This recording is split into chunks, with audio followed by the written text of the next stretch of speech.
kemi dëgjuar për Koela, që nuk është gjë tjetër vetë se një grup pune. Dhe Këshilli i Ministrave ka 150 grupe pune, të cilat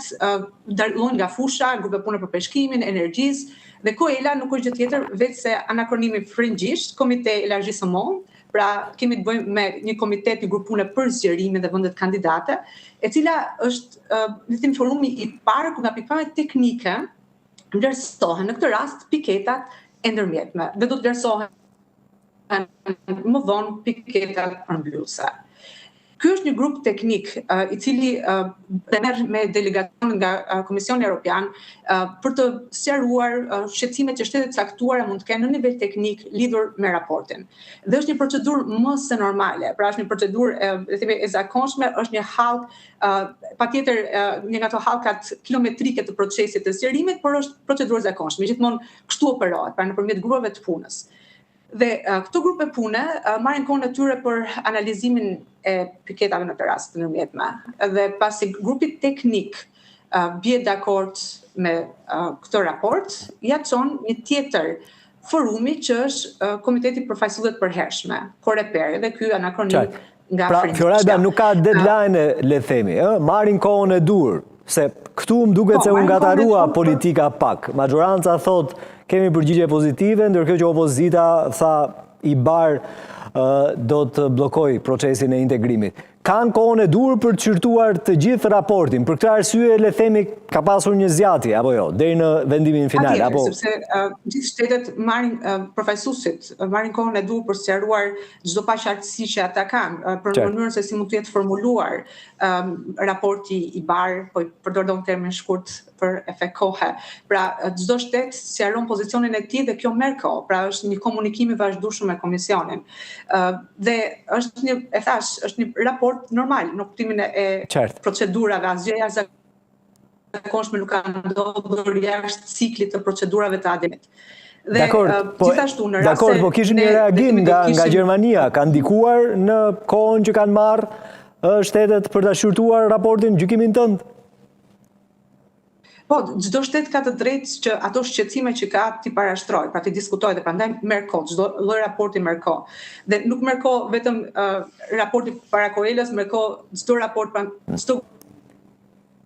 grupit punës. Pasi çdo shtet antar ka drejtën të me tij dhe ne dimë që me metodologjinë e re të zgjerimit shtetet anëtare janë edhe më shumë të përfshira, duke qenë se një nga komponentët kryesor është pikërisht drejtimi politik dhe vullneti politik, jo vetëm i Komisionit, por edhe i shteteve anëtare. Por ky është një filtr,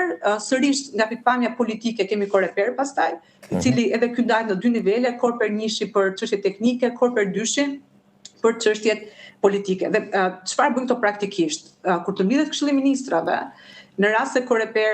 dhe gjasat janë të ketë opinion pozitiv për raportin e piketave të ndërmjetme, çështja kur shkon në agjendën e Këshillit të Ministrave shkon si çështje A, pra që kalon pa diskutim. Në eventualitetin se nuk bien dakord edhe brenda Koreperit, pra duke qenë se Koreperi është një forum politik, se përbëhet nga ambasador, ajo çështje nuk do të thotë që u zgjidh dhe u bllokua aty, pasi shënohet në agjendë si çështje B, dhe kur shkon pastaj në Këshill të Ministrave, sërish diskutohet dhe ne na jep informacion, pra në rast se brenda Koreperit për shembull ndodh një diskutim politik, ndodh që vendet caktuara politikisht kanë diçka të paqartë ose diçka për cilën kanë rezerva, ne që aty e kuptojnë të mbledhja Koreper 2 që ka disa shtete që kur di çështja në Këshill Ministrash do të bëjnë rezerva, do të kundërshtojnë marrjen e vendimit dhe mund të ketë pastaj rrezik për miratimin ose jo. Për sa kohë pastaj në Koreper nuk ka asnjë lloj diskutimi nga shtetet anëtare, ajo shënohet çështje A, kalon pa diskutim në Këshillin e Ministrave dhe pastaj kemi edhe ato që është konferenca ndërshqeveritare që pritet të jetë konferenca e 8 për të dhënë rrugë mbylljes së kapitujve të negociatave. Pra, doja ta theksoj që do kemi vazhdimisht këtë zhargonin e Brukselit teknik, piketa të ndërmjetme, piketa mbyllëse dhe Koela Koreper janë të parashikuar në gjithë këto valet e gjatë atë zgjerimit. Shpresojmë që të mos përdoren sa herë do të kemi raporte të tilla nga Brukseli, nga ana e politikës në Shqipëri, po përtej kësaj, lutem në mënyrë përmbledhur edhe në formë sa më drejt për drejt, siç edhe e vure theksin në krye të kësaj bisede së bashku për të na kuptuar edhe ata që ndoshta nuk kanë lidhje drejt për drejta, nuk janë teknicen të procesit të integrimit. Në cilën fazë jemi sot dhe cila është sfida më e madhe që na pret nga tani edhe në vijim?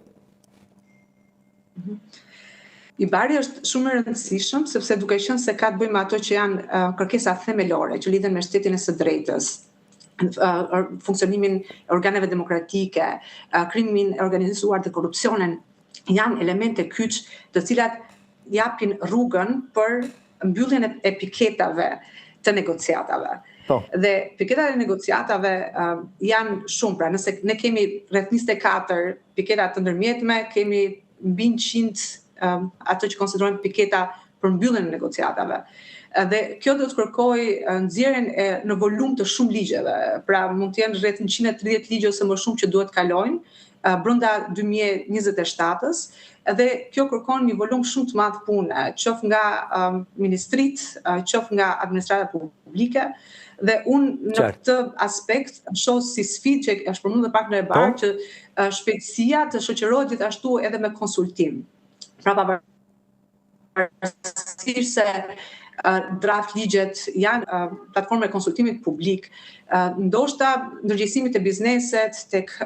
aktorët që mund të preken këto ligje është ende i ulët. Pra duket ende, të paktën unë si e shoh si eksperte, është një temë shumë interesante në fakt. Ka marrë vetëm qeveria dhe është një proces teknik, patjetër që është teknik, patjetër që aktori kryesor është qeveria, por është një proces ku